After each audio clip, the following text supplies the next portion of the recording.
Ya, baik. Selamat siang, selamat Sabtu, teman-teman. Selamat weekend. Selamat menikmati Sabtunya. Perkenalkan, di sini saya, Ilka Fadil Asyakur, sebagai mahasiswa dari Universitas Negeri Jogja, jurusan Teknik Manufaktur, Departemen Pendidikan Teknik Mesin, yang sedang melaksanakan program studi independen di Dokter Mekanik sebagai mahasiswa dari program CSWP. Nah, di sini sebagai pelaksanaan tugas soft skill, di mana yaitu pembuatan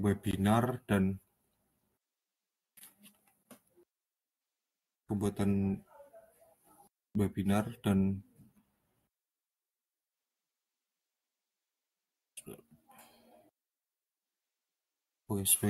pembuatan webinar dan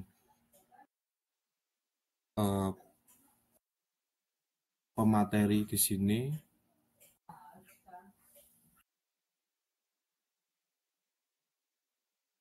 dengan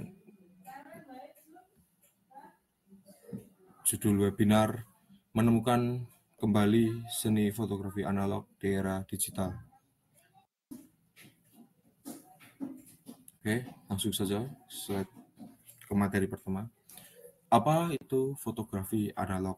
Mungkin teman-teman sering mendengar tentang fotografi analog atau mungkin uh, filter-filter yang ada di sosial media, filter-filter tentang retro atau mungkin vintage, ya itu semua berawal dari fotografi analog.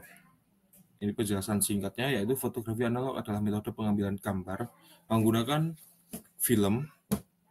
Film maksud di sini bukan film, sorry, maksud di sini bukan film dalam bioskop ya, tapi suatu uh, plastik seluloid yang dilapisi dengan bahan kimia, bukan menggunakan sensor digital. Nah, dalam proses ini cahaya yang masuk melalui lensa akan mencetak gambar pada film yang dilapisi dengan bahan kimia fotosensitif. Jadi di situ eh, dapat diartikan bahwa foto yang diambil tidak langsung bisa tercetak ya, jadi perlu proses lanjutan untuk mendapatkan hasil fotonya tersebut. Oke. Sebelum kita mengenal lebih jauh, kita harus mengenal tentang perkembangan awalnya dulu ya.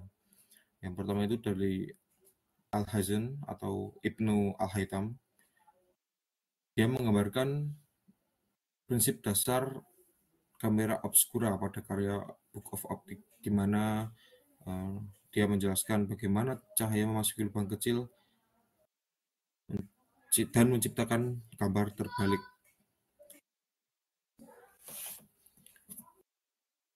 Lalu yang kedua, setelah dari setelah dari Ibnu Al-Haytham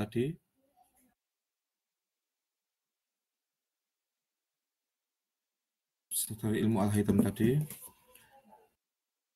kita berlanjut pada abad ke-18, di mana ada seorang yang berhasil menciptakan foto pertama yang berjudul Fly from the Window at Ligras. Itu karya Joseph Nipkow Nasby.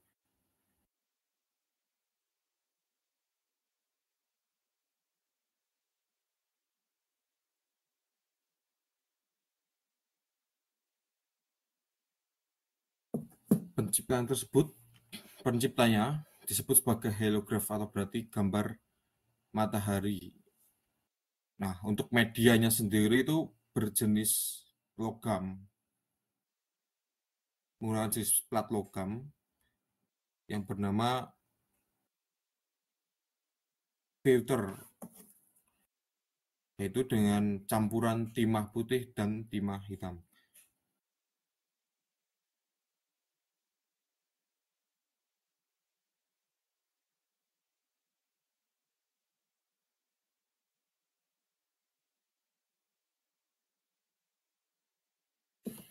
Terus di tahun yang beberapa tahun setelahnya di abad yang sama ada penemuan dari dagger of type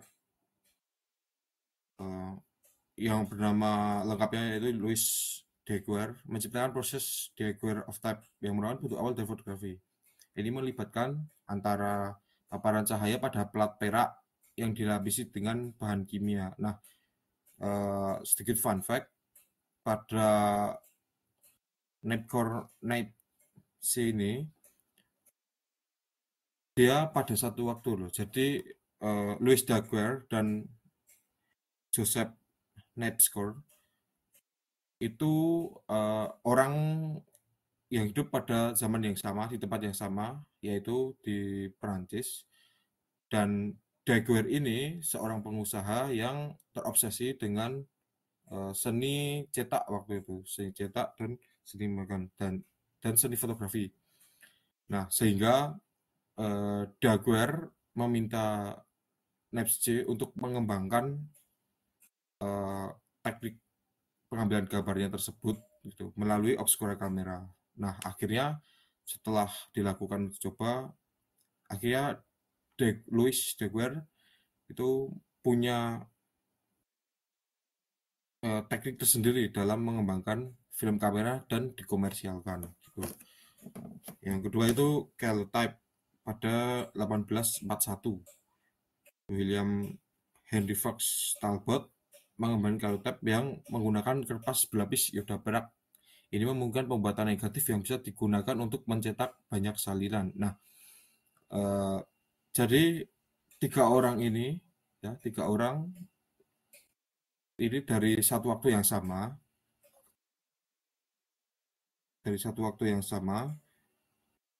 sehingga eh, muncul sedikit persaingan antara Calotype dan Daguerreotype, yaitu di mana sih untuk eh, pemahaman umumnya, yaitu si Daguerreotype ini menggunakan plat perak, sedangkan si Calotype ini menggunakan kertas yang dilapisi oleh yuda perak. Jadi untuk hasil cetaknya itu bisa diperbanyak dengan jika menggunakan metode dari Henry Fox ini gitu. Oke, setelah perkembangan awal kita akan lanjut ke era film seluloid. Nah, ini film yang sampai sekarang masih digunakan oleh teman-teman dari pecinta analog itu sendiri, yang padahal sudah lama metodenya itu dipakai. Oke, penjelasan singkatnya, perkembangan signifikan terjadi pada akhir abad ke-19 dengan munculnya film celluloid pada tahun 1880. George Eastman memperkenalkan kamera Kodak yang dilengkapi dengan film roll. Kamera ini membuat fotografi lebih terjangkau dan praktis untuk masyarakat umum. Inovasi ini tidak hanya mengubah cara orang mengambil foto, tetapi juga membuka jalan bagi pertumbuhan industri fotografi. Nah, format 35 mm ini untuk foto itu dikembangkan pada tahun 1934 saat peluncuran kamera Kodak pertama, yaitu bernama Retina One, tipenya 117 buatan Jerman. Kamera ini dilengkapi dengan tabung atau daylight loading yang memungkinkan pengguna tidak perlu lagi mengamati film di kamar gelap atau kantong kedap cahaya. Jadi untuk kamera pertama itu memang diproduksi dari Kodak ya. Mungkin teman-teman sudah familiar dengan nama tersebut, Kodak, karena memang itu salah satu produsen film dan kamera analog hingga saat ini yang masih bertahan, walaupun sudah tidak banyak yang pakai, tapi masih banyak yang bertahan. Di era perkembangan film itu sebenarnya juga masih banyak merek-merek lain ya, seperti Ilford, terus Fuji Film, mungkin teman-teman juga familiar dengan itu. Juga eh,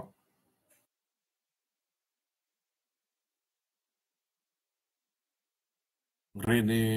Nah, itu adalah film-film yang berkembang dan masih bertahan sampai saat ini. Oke, kita lanjut. Perkembangan film berwarna. Pada tahun 1935, film Kodachrome diperkenalkan sebagai film warna pertama yang sukses secara komersial dengan kemampuan untuk menangkap gambar dalam warna yang kaya. Film ini membawa dimensi baru dalam fotografi.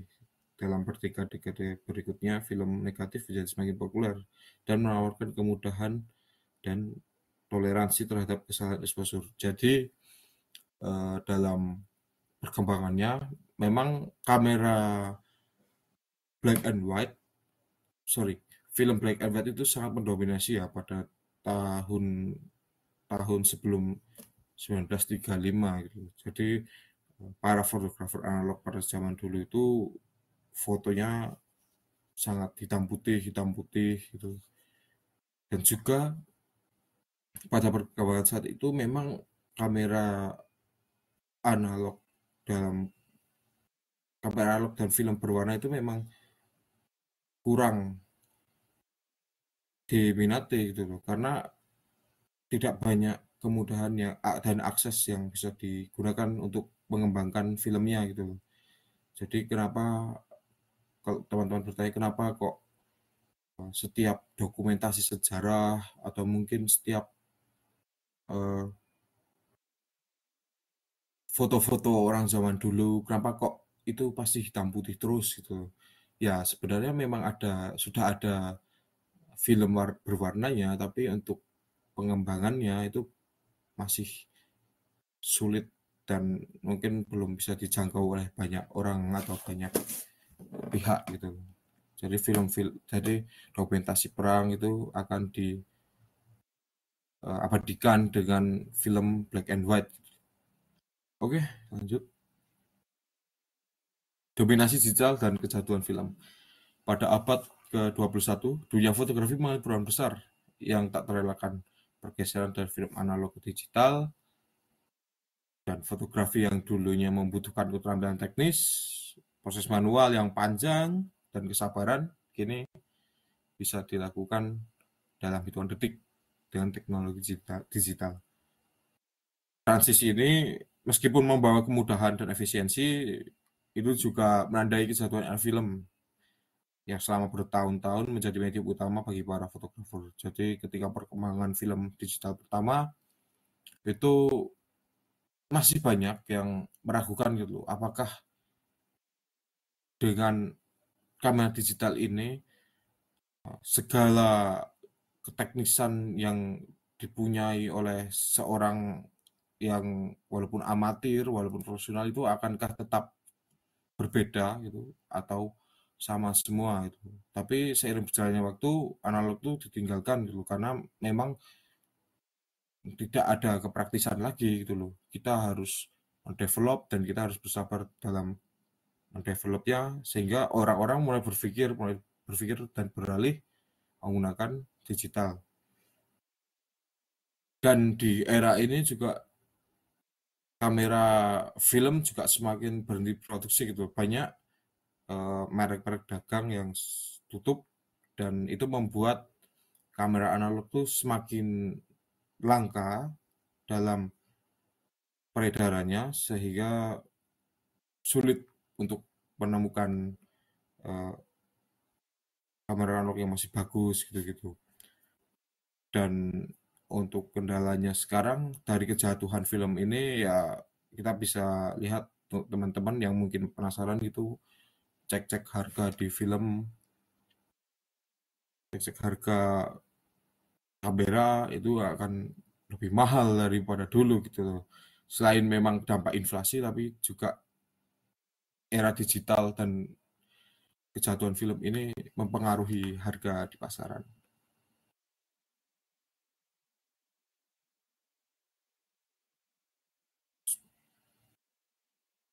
Oke, terus mengapa fotografi analog kembali populer? Nah, ini menjadi bahasan yang menarik ya. Kenapa kok bisa fotografi analog itu kembali diminati lagi? Fotografi analog kembali ditapaki lagi oleh para anak-anak muda zaman sekarang, terutama orang-orang yang lahir pada tahun 2000-an 5 ke bawah gitu loh. Yang dimana kita pasti sering melihat foto kita, melihat foto kita pada masa kecil, melihat orang-orang yang mungkin menjadi tameng pada keluarga itu diabadikan dengan bagus dan masih bertahan hingga sekarang gitu loh. Nah, itu yang membuat fotografi analog kembali populer gitu. Dan ada beberapa aspek yang mungkin bisa teman-teman perhatikan ya, yaitu pertama tren media sosial gitu. Nah, dalam tren media sosial ini mungkin teman-teman sering mendapati itu kayak hashtag atau mungkin uh, suatu video review atau bahkan melihat foto tersebut dipampang di sosial media gitu, dan banyak, tidak cuma satu orang gitu. Nah, itu menciptakan tren tersendiri gitu di kalangan anak-anak muda yang sebenarnya ingin mengulik lebih dalam lagi tentang bagaimana sih kok fotografi kayak gini tuh bisa lebih bagus daripada yang sekarang gitu. Terus apa kok eh, corak-coraknya ini kok berbeda gitu. Jadi karena keingintahuan anak muda dan independensinya, sehingga anak-anak muda sekarang tuh mengulik lagi tentang apa sih ini tuh pakai apa gitu, pakai kamera apa dan gimana cara pakainya gitu. Lanjut, berikutnya adalah nilai estetika yang tak tergantikan. Jadi mungkin teman-teman pernah melihat foto teman-teman waktu kecil atau mungkin melihat di sosial media gitu, bagaimana corak, bagaimana warna, bagaimana eh, kulturasi dari sebuah gambar itu menciptakan cerita tersendiri, menciptakan dimensi tersendiri di mana estetika dan objek itu bergabung menjadi satu gitu. Di mana sebuah gambar di markup tanpa adanya editing, tanpa adanya penurunan saturasi, tanpa adanya eh, penambahan filter, itu bisa langsung jadi, bisa langsung bagus dan memiliki nilai estetika tersendiri. Lanjut, lalu pengalaman proses manual. Nah, dalam pengalaman proses manual ini banyak orang yang mencoba mencari cara baru, gitu. Mencoba mencari cara baru, mencoba mencari life side dari kejenuhan-kejenuhan yang ada gitu loh. Jadi banyak orang itu jenuh dengan fotografi yang sebenarnya itu-itu aja gitu loh. Fotografi yang tidak memiliki nilai proses di dalamnya gitu loh. Dimana lah bidik langsung jebret, bidik langsung ada gambarnya gitu. Nah, orang-orang mungkin mulai bosan ya dengan sesuatu yang terjadi di dalamnya gitu loh. Sehingga perlu ada pelarian dari kebosanan itu. Nah, larinya ke mana? Larinya ke fotografi analog ini. Jadi mereka benar-benar menemukan proses manual di mana tangan-tangan terampil kita itu menciptakan suatu gambar yang lebih dari ekspektasi kebanyakan orang tentang kamera tua gitu loh. Lebih ekspektasi dari orang-orang tentang fotografi itu seharusnya eh, cepat. Fotografi seharusnya tidak punya keribetan dalam memakainya gitu loh. Jadi orang-orang mulai mulai kembali ke proses manual sehingga gambar yang diciptakan menjadi autentik miliknya sendiri gitu. Berikutnya koleksi dan nostalgia. Nah, dalam koleksi dan nostalgia ini banyak pengoreksi pengoreksi dari kamera vintage atau mungkin barang-barang vintage lainnya itu me- memberikan nilai tambah lagi gitu loh tentang kepopuleran analog gitu. Jadi orang-orang mulai mengumpulkan arsip-arsip, mengumpulkan barang-barang yang mungkin akan bernilai di masa depan gitu loh. Dan menjadi nostalgia juga di mana waktu kecil dia diabadikan dengan roll film ini dan gambarnya membuat dia akhirnya jatuh cinta sehingga dia ingin mengulangnya kembali di masa yang akan datang dengan orang-orang yang terkasih gitu loh.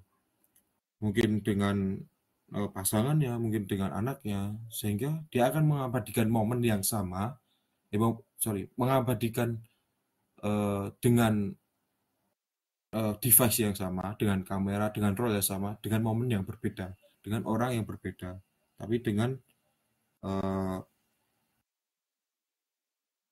ikatan yang sama gitu loh, dari dulu sampai sekarang. Oke, lanjut. Memahami, memilih kamera dan film yang tepat. Oke, sebelum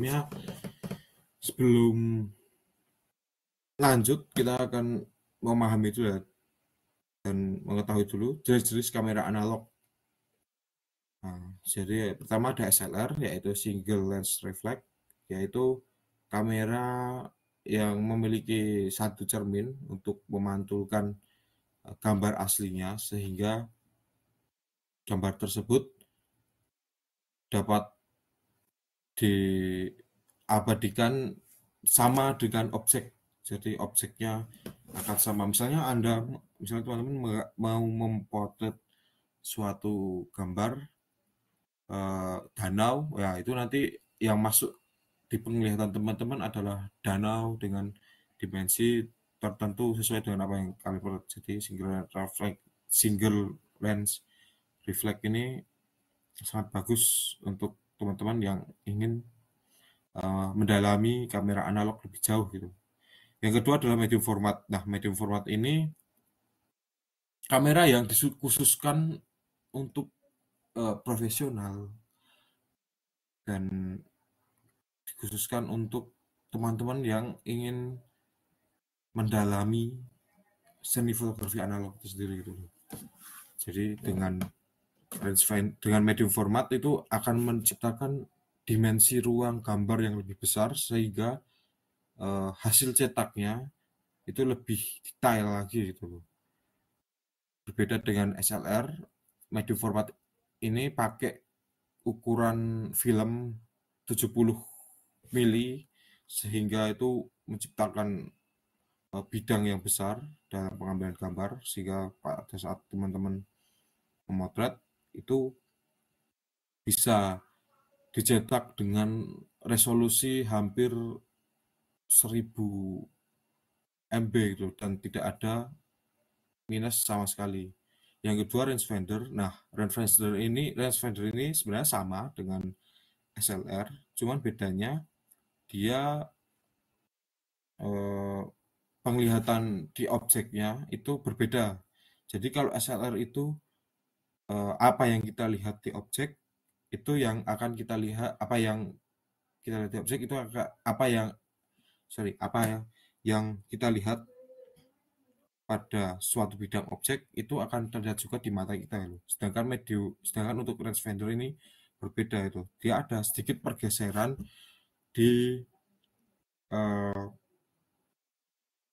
penglihatannya. Jadi kita akan melihat objek itu tidak sama dengan yang kita lihat lewat lensa. Jadi ada sedikit pergeseran gitu. Mungkin agak ke kiri atau mungkin ke kanan, tapi hasilnya akan tetap sama dengan apa yang ada di lensa, bukan apa yang kita lihat di mata. Yang keempat adalah pocket. Nah, kamera pocket ini yang sering banget dijumpai di pasaran ya, atau mungkin teman-teman punya kawan yang sering pakai kamera kecil terus ada film, ada flashnya, atau yang sering dibuat untuk nongkrong lah. Nah, itu biasanya kamera pocket. Nah, kamera pocket ini cukup banyak, cukup beragam ya. Ada yang bentuknya itu disposable. Nah, disposable itu seperti gambar yang ada di kanan ini. Seperti yang kanan ini yang ditumpuk-tumpuk ini itu adalah disposable ya. Ada juga yang eh, konvensional ya. Konvensional itu dia bisa gonta-ganti filmnya. Apa beda dengan disposable? Ya, disposable tidak bisa diganti filmnya itu. Jadi ketika filmnya habis, ya sudah, kamera tidak bisa dipakai lagi. Sedangkan untuk yang konvensional biasa itu walaupun filmnya banyak, selama masih ada baterainya itu masih bisa digunakan gitu loh. Dan lebih bervariasi juga untuk eh, pengambilan dimensi gambarnya itu loh. Jadi bisa lebih dikreasikan lagi dan lebih compact tentunya. Yang kelima adalah Polaroid. Nah, Polaroid itu termasuk kamera film ya, karena mereka menggunakan kertas seluloid yang bisa langsung mencetak gambar. Nah, bedanya apa dengan eh, kamera analog lainnya, yaitu Polaroid itu dia bisa langsung keluar gambar tanpa proses kimiawi. Jadi gambarnya itu akan keluar melalui cahaya. Jadi kertasnya itu kayak kertas thermal, mungkin teman-teman tahu kertas thermal. Nah, itu kertasnya mirip seperti itu cara kerjanya. Jadi dengan pemanasan nanti gambarnya itu keluar. Nah, itu kamera Polaroid ya. Dan sekarang masih banyak digunakan yaitu kamera Polaroid yang masih apa ya, eksis lah sampai sekarang itu. Masih banyak juga diproduksi terutama dari Fujifilm itu gitu, atau mungkin MJU. Nah, itu masih banyak memproduksi Polaroid itu karena kepraktisannya dan proses gambarnya yang tidak terlalu ribet gitu. Oke, lanjut yaitu jenis-jenis film. Nah, film ini ada tiga tipe film. Yang pertama adalah film black and white, ya itu film yang menghasilkan gambar hitam putih dengan color hitam sebagai corak utamanya gitu loh. Jadi putih itu menggambarkan bagaimana keterangan suatu cahayanya pada objek, sedangkan hitam itu sebagai bayangannya. Nah, ini yang sering digunakan oleh teman-teman kalau misalnya ingin mendramatisasi suatu objek dan eh, kegiatan gitulah. Misalnya kayak eh, sedang ingin bersedih atau sedih-sedih atau mungkin ingin mengabadikan foto rumah tua, itu biasanya dipakai kamera black and white karena memang selaras dengan kondisi dan zamannya. Terus ada film color. Nah, film color ini banyak kita temui ya, terutama pada gambar-gambar yang memiliki corak warna sendiri gitu loh, yang tidak ditemukan pada pada kamera digital atau proses digital lainnya, atau mungkin bahkan filter IG pun tidak bisa menyamai kamera color ini dari segi warna, dari segi aspek ketebalan suatu cahaya, terus eh, penggambaran warna pada objeknya itu tidak bisa disamakan dengan kamera digital ataupun filter IG ya teman-teman. Jadi inilah yang membuat eh, film color ini diminati gitu. Masih diminati, bahkan sering dicari-cari dengan harga yang nggak masuk akal. Lalu film positif, nah bedanya apa dengan kedua film di atasnya? Film positif ini memberikan pengalaman langsung gitu loh. Jadi apa yang dijepret, nah itu langsung tercetak dalam seluloidnya. Jadi ketika proses pencucian itu tidak melalui stop bed, saya lupa stop bed atau fixer. Jadi dia ketika proses pencucian itu dimasukkan ke dalam asam astarik, ya sepertilah asam astarik atau mungkin asam C, itu dia langsung bisa muncul gambarnya itu loh, dan bagus juga untuk merem biaya kalau teman-teman punya kamera ini. Jadi pengembangan film developnya akan lebih murah. Oke, lanjut. Teknik dasar dalam pengambilan gambar dengan kamera film. Nah, ini teknik dasar yang seharusnya akan teman-teman gunakan ketika teman-teman tertarik dengan kamera film. Ini teknik dasar yang sebenarnya orang biasa pun harus paham gitu loh. Karena untuk memberikan gambar yang bagus kan. Oke, yang pertama itu adalah ini segitiga, kalau saya menyebut segitiga aperture ya. Di sini ada ISO ya. ISO itu adalah cahaya yang bisa dihasilkan dari kamera film ya. Kemampuan penangkapan cahaya dari kamera filmnya itu ada 100 sampai 6.400 gitu loh. Itu sering kalau kalian beli kamera pasti ditanya, beli kamera, sorry. Kalau kalian beli film pasti ditanya mau ISO berapa. Nah, ISO itu kemampuan cahaya itu yang didapatkan dari si roll filmnya tersebut. Yang kedua adalah shutter speed. Nah, shutter speed ini kecepatan pengambilan gambar ya. Jadi teman-teman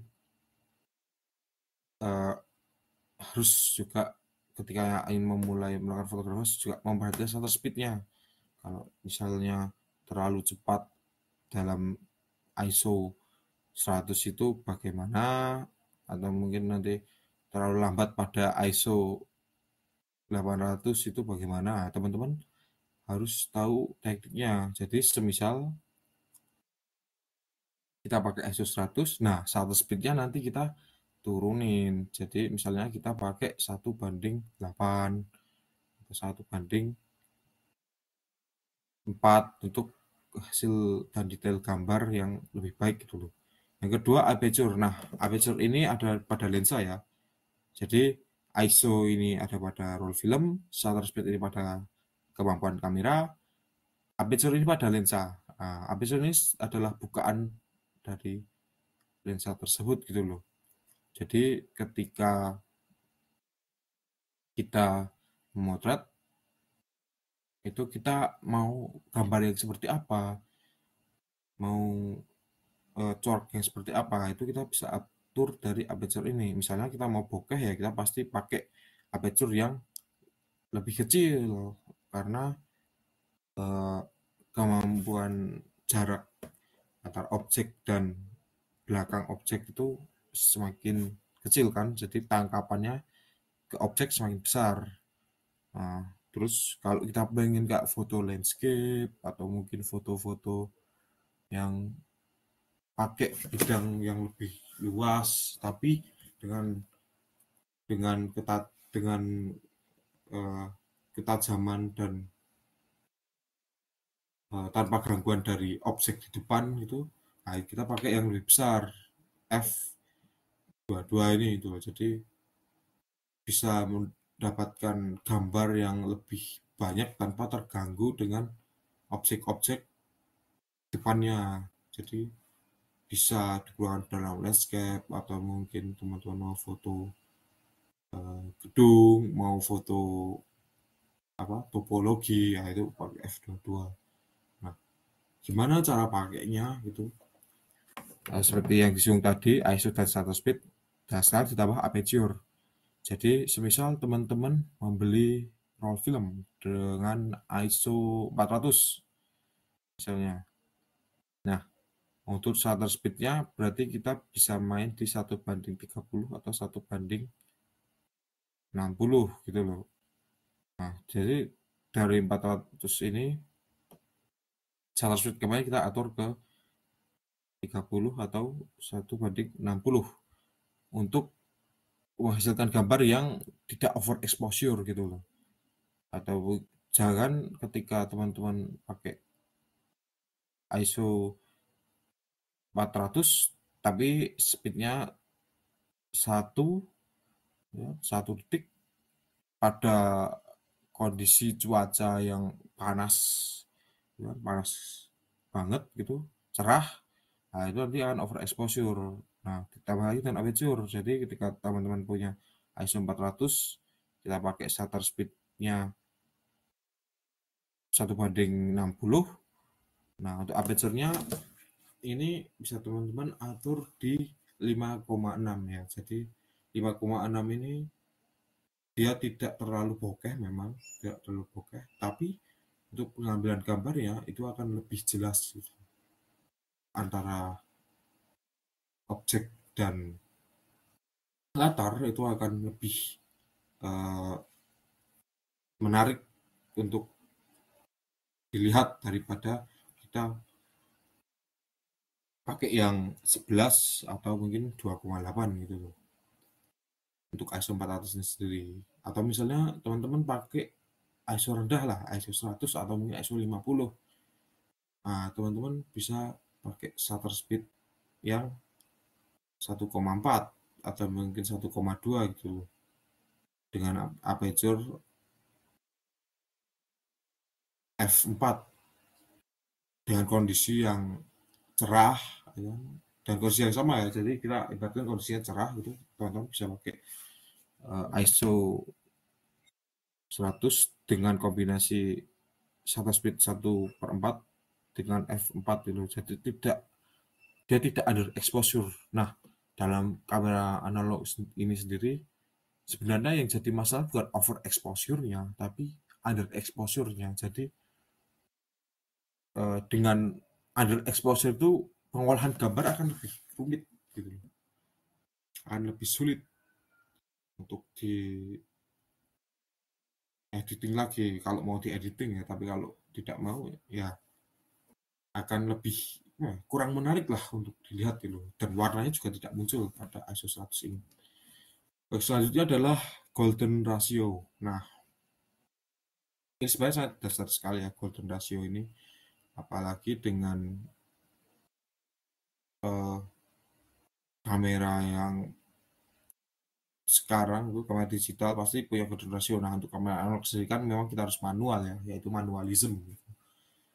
Nah, gimana sih golden ratio ini mempengaruhi suatu gambar gitu. Nah, kita bisa lihat di gambar kanan ini, yaitu gambar interaksi antara tukang bakso dengan tambal ban yang terlihat sangat kompleks ya di sini. Kenapa begitu? Karena kita bisa lihat di sini orang yang memakai baju merah ini adalah tukang bakso. Dari mana? Ya dari gerobaknya ini. Gitu.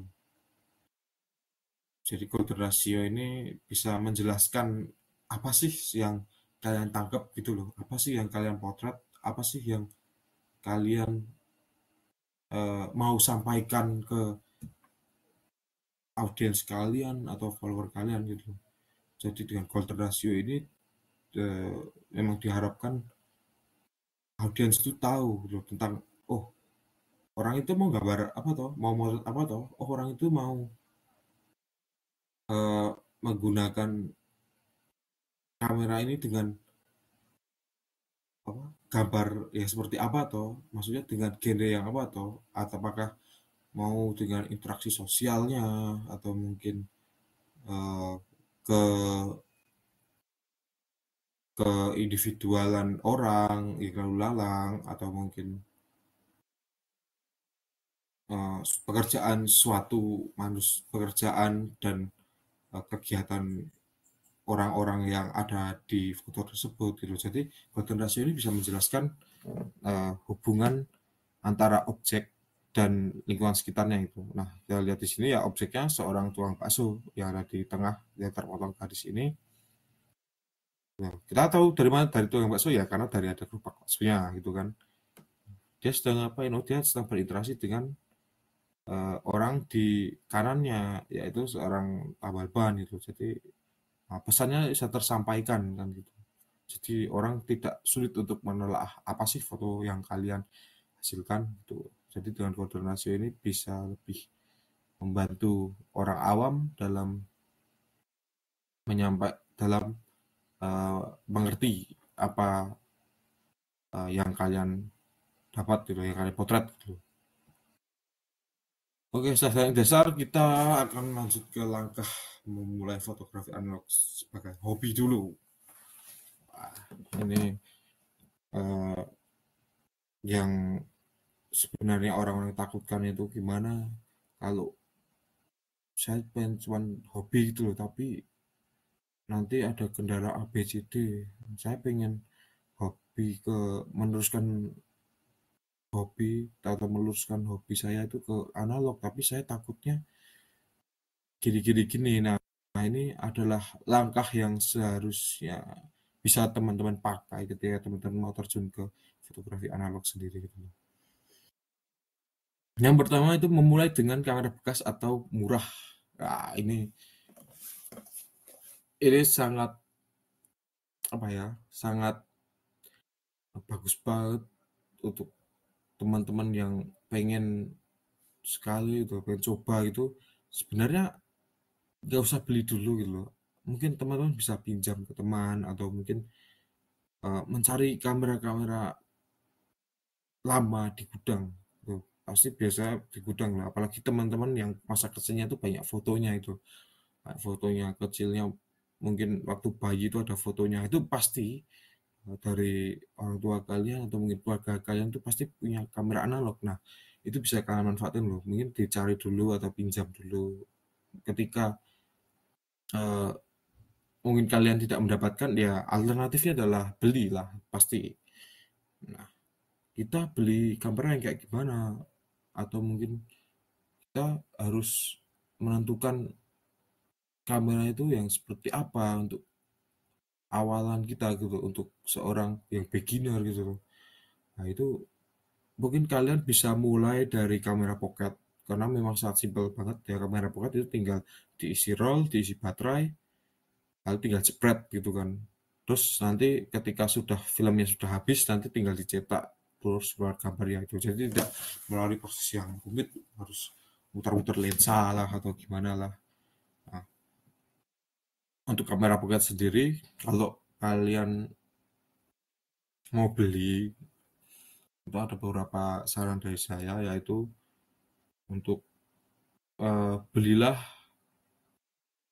eh, dengan belilah dengan penjual yang sebenarnya trusted dulu lah.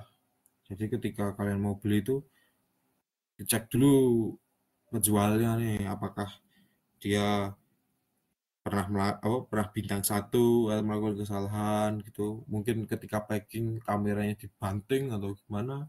Jadi ketika di tangan pelanggan itu rusak, ya kalian bisa cari dulu pelanggan yang trusted gitu. Kalau misalnya tidak menemukan, nah ini eh, yang saya anjurkan sekali ya, yaitu pergi ke pasar loak. Jadi di pasar loak itu kamera analog memang sangat banyak ya. Jadi di situ kalian bisa langsung cek langsung gitu bagaimana kondisinya, terus apakah ini berfungsi gitu, terus tanya-tanya apakah harganya bisa dinego atau mungkin setidaknya eh, bisa mendapatkan harga yang jauh dari budget kalian gitu.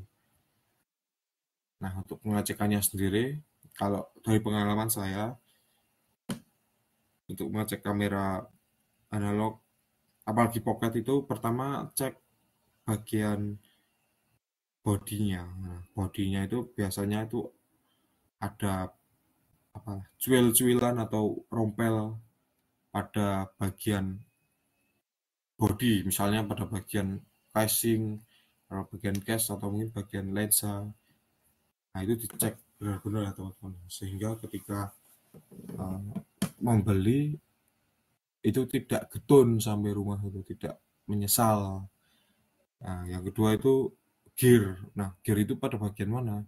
Ketika teman-teman memasukkan baterai, lalu kita coba pencet tanpa roll ya, atau roll less itu, ada bagian yang berputar gitu loh, untuk membuat gulungan itu ke antrian berikutnya. Nah, itu namanya gear pada kamera pocket gitu loh. Mungkin bisa apa ya? Ada nggak ya? Oh, saya belum ada sih. Belum tahu di mana itu. Nah, itu pada gear gitu loh. Mungkin sekalian cek. Oh, ini ada. Ini sekalian cek pada bagian sininya ya. Pada bagian ininya. Nah, pada bagian dalam ini itu tuh ada gear di mana teman-teman bisa cek apakah itu muter atau tidak, atau setidaknya berfungsi enggak untuk memutar roll film pada gulungan tersebut di sini. Itu jadi poin pertama dari teman-teman ya untuk membeli kamera bekas atau mungkin kamera yang murah gitu. Ada harga, ada kualitas itu memang benar lah, tapi untuk di kamera analog ini mungkin harga mahal tapi kualitas buruk, atau mungkin sebaliknya, itu harga murah tapi kualitas baik. Jadi jangan disamakan dengan membeli kamera digital ya, yang ketika tinggal jepret wah itu berarti berfungsi gitu. Kalau kamera analog, kalau misalnya jepret tapi nanti hasilnya misalnya gambarnya lebih buruk daripada kamera digital, ya akan menjadi suatu penyesalan tersendiri bagi kita gitu, bagi yang mau memulai. Yang kedua, pilih jenis film sesuai dengan budget dan tujuan. Nah, ini yang sering ditanyakan ke saya, beberapa teman-teman itu pada tanya, kalau saya mau motret itu budgetnya berapa. Nah, sebenarnya sesuaikan dulu tentang tujuan kalian mau motret itu apa. Kalau misalnya mau motret uh, orang pada saat siang hari, ya itu bisa kalian beli roll dengan roll yang dengan ISO yang lebih rendah, misalnya 200 atau 200 atau ISO 400 gitu. Atau mungkin kalian mau motret orang, mau motret mengabadikan momen lah, mengabadikan momen bersama keluarga di indoor, ya itu kalian bisa beli dengan ISO 400 dengan harga yang sekian. Jadi tentukan dulu tujuan kalian itu mau buat motret apa. Kalau cuma mau motret diri sendiri ya mungkin beli yang lebih mahal gitu kan, untuk hasil yang bagus, apalagi untuk diri sendiri kan, self reward lah untuk diri sendiri gitu. Tapi untuk potret bersama-sama gitu, mungkin kalian akan mengarsipkan itu bersama-sama, itu mungkin cari film yang ya agak murah sedikit, jadi bisa kalian tekan untuk budgetnya sehingga tidak melebar kemana-mana gitu loh budgetnya. Apalagi dengan develop film ya, tidak ada, kalian tidak punya developing sendiri sehingga harus ke lab, nah itu kan pasti ada bayar lagi. Nah itu tentukan dulu mau potret apa, mau motret kegiatan yang di waktu cerah tapi mau motret street, nah itu nanti bisa pakai ISO 400 atau mungkin 500. Nah itu untuk kejadian tidak terduga pada saat street fotografi itu. Jadi waktu street fotografi seperti yang saya lakukan itu kan biasanya kadang ada ketutupan, apalah, ketutupan genteng atau ketutupan apa gitu kan, jadi tidak terduga gitu loh. Misalnya kita waktu kita bidik, wah ini objeknya bagus, tiba-tiba mendung gitu kan, itu tidak terprediksi ya. Jadi bisa kita reduce dengan pembelian ISO yang lebih tinggi gitu, dengan budget yang ya mungkin lebih sedikit mahal untuk rollnya, sedikit mahal untuk rollnya ya.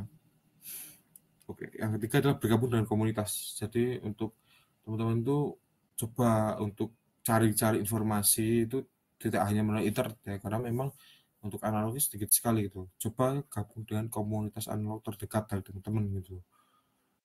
Jadi dengan Anda bergabung dengan komunitas ini bisa sharing-sharing lah tentang oh role yang bagus tuh sekarang apa, atau mungkin kamera yang bisa dipakai buat foto di pantai gitu loh, yang punya ketahanan lebih itu kamera apa, ya itu bisa sharing-sharing teman-teman. Jadi tidak apa ya, tidak manut full 100% manut internet gitu loh. Ya memang internet menyediakan informasi, cuman kan itu menurut saya tidak terlalu lengkap loh. Kita harus kayak ngobrol-ngobrol sama orang. Kalau misalnya kita pakai role ini, itu nanti di kondisi yang seperti apa. Misalnya kita pakai eh, Kodak anu ya, Color Plus gitu. Color Plus itu kan apa ya, sangat familiar gitu, sangat-sangat mainstream gitu. Nah itu bisa nggak kita pakai ke low light atau mungkin tempat yang sedikit gelap dengan flash yang kecil gitu, bisa nggak gitu loh. Nah itu bisa teman-teman apa ya, gali-gali lagi gitu, satu tanya-tanyakan lagi gimana eh, kalau pakai ini, gimana kalau misalnya pakai roll made in Indonesia itu hasilnya gimana, toh ada hasilnya enggak, ada yang pernah pakai enggak. Ah, itu bisa teman-teman tanyakan. Lalu mulai dengan eksperimen dan dokumentasi. Nah, ketika kalian sudah membeli roll kamera, ketika kalian sudah punya kameranya, cobalah untuk mendokumentasikan apapun itu. Mendokumentasikan apapun itu. Mendokumentasikan keseharian kalian, atau mungkin ketika kalian pulang dari misalnya dari kampus gitu, kalian melihat suatu objek yang bagus, nah itu coba didokumentasikan gitu. Dipotret aja dulu gitu loh. Hasil mah belakangan gitu. Yang penting prosesnya, kita tahu prosesnya gitu. Kita memahami prosesnya. Dengan lalu dengan eksperimen. Nah, kita bereksperimen gitu loh. Misalnya kita beli roll film Fuji T-Max gitu kan, atau Fuji D-Max gitu. Kita pakai pada kondisi hujan, kita pakai eksperimen aja nggak apa-apa. Jangan terlalu lurus-lurus gitu. Potret harus siang hari, potret harus pakai flash. Coba aja nggak pakai flash gimana. Itu akan menjadi pengalaman tersendiri bagi kalian loh. Kalian akan langsung puas gitu. Tidak langsung puas dengan hasilnya, tapi memang teman-teman akan langsung paham dan mungkin akan lebih mendalami lagi dari eksperimen dan dokumentasi kalian gitu. Jadi mulailah memotret eh, dengan kamera itu, jangan pikir-pikir dulu, wah aku mau motret, misalnya mau motret tukang becak, potret aja dulu gitu loh, dimarahin tukang becaknya belakangan. Nah, gitu. Jadi berproses dulu, nanti sambatnya belakangan.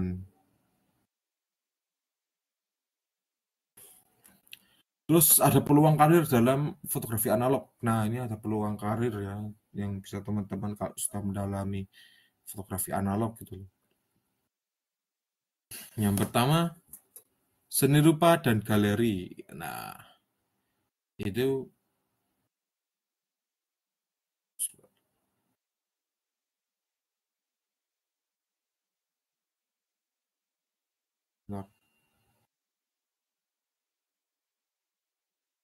nah seni rupa dan galeri loh. Jadi sorry, ya, ini kan bertanya. Nah, seni rupa seni rupa dari teman-teman seni rupa itu biasanya pakai kamera analog ini untuk mendokumentasikan eh, hasil karyanya itu yang mau dipajang ke galeri. Nah, teman-teman bisa untuk mencoba karir dari situ gitu loh. Ketika teman-teman sudah prover dalam menggunakan kamera analog, teman-teman bisa mengimplementasikan pada seni rupa dan galeri itu. Jadi teman-teman mungkin bisa bekerjasama dengan para seniman, dengan galeris untuk mencoba skill teman-teman gitu loh di situ. Nah, nanti hasilnya dipamerkan. Ketika sudah dipamerkan kan pasti ada yang tertarik gitu loh dengan hasil dokumentasi dari teman-teman.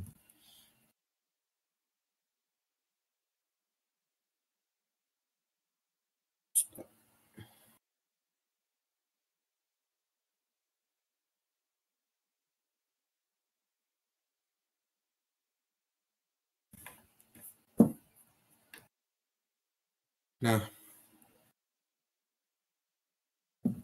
berikutnya adalah fashion dan editorial. Nah, itu bisa sekarang ini kebanyakan brand-brand itu pakai kamera analog sebagai pemotretan untuk menawarkan brand mereka gitu dengan model gitu loh. Kemarin saya ketemu dengan beberapa brand dari Jogja itu mereka menggunakan kamera analog untuk mengabadikan dan mengambil foto dari produk mereka. Nah, itu bisa menjadi peluang karir bagi teman-teman yang mau mendalami fotografi analog gitu loh, dalam segi fashion. Jadi bisa kalian untuk memotret model atau mungkin menjadi editorial gitu loh, menjadi suatu branding dari brand itu sendiri. Nah, kemarin banyak ternyata brand-brand yang pakai analog untuk eh, memasarkan produk mereka gitu, membuat branding tersendiri bagi mereka gitu, bahwa mereka ini adalah brand-brand anak muda yang memiliki eh, pemahaman terhadap seni dan culture dari youth culture itu sendiri. Yang selanjutnya adalah fotografi komersial dan branding. Jadi teman-teman bisa mengkomersialkan hasil dari foto-foto teman-teman gitu. Misalnya dalam yang saya lakukan itu eh, memberikan hasil dari fotografi itu ke media ke media supporter waktu itu. Saya berusaha untuk membrandingkan tersebut itu sebagai eh, sebagai sepak bola yang ramah terhadap seni dan budaya gitu. Nah, itu bisa dilakukan teman-teman loh. Jadi nggak usah takut untuk kayak mengabadikan momen terus misalnya ada media yang tertarik itu nggak usah takut untuk share gambar jelek-jelek gitu sebenarnya. Karena jelek bagusnya gambar itu eh, bukan kita yang menilai, tapi kan jelek bagusnya gambar itu adalah bagaimana proses kita dalam berimajinasi menggunakan kamera analog tersebut gitu loh. Jadi jangan takut untuk gagal. Takutlah untuk tidak memulai. Dan juga branding. Nah, jangan lupa kalian membranding diri kalian sendiri sebagai fotografer analog gitu loh. Nggak usah segan-segan untuk membuat laman khusus atau mungkin Instagram kalian diisi dengan foto-foto analog gitu loh. Nggak usah takut kayak di cerca orang loh. Masuk sudah jauh digital pakai analog loh. Apakah digital itu bisa membranding diri kalian? Siapa aja kayak gitu. Jadi jangan lupa untuk membranding diri kalian sendiri uh, dengan fotografi dan hasil fotografi yang kalian hasilkan. Yang kedua adalah industri film dan sinematografi. Nah, industri film dan sinematografi ini sendiri banyak merekrut para fotografer analog ya untuk sebagai dalam grading warna. Jadi teman-teman mungkin sering melihat film-film itu grading warnanya kok bisa vintage, grading warnanya kok bisa lebih apa ya, lebih zaman dulu lah. Grading warnanya bisa lebih kuning atau mungkin bisa lebih biru. Nah, itu dari teman-teman fotografi analog. Peran dari teman-teman fotografi analog di mana dia eh, meracik suatu grading sehingga bisa sama dengan grading film zaman dulu loh. Misalnya film perang ya kita di set gradingnya oleh teman-teman dari fotografi analog itu untuk sama dengan roll film yang digunakan pada era itu gitu loh. Lalu sinematografi, nah sinematografi itu sendiri banyak kan melibatkan kawan-kawan dari analog untuk mencari roll film yang tepat. Jadi sinematografi itu tidak serta-merta cuman kamera dan artis yang berperan di dalamnya itu loh, tapi juga ada peran pemilihan role film yang tepat untuk suasana yang seperti apa gitu-gitu. Jadi sinematografi ini menjadi wadah dari teman-teman analog fotografi gitu loh untuk jenjang karir yang lebih serius lagi. Seperti itu teman-teman.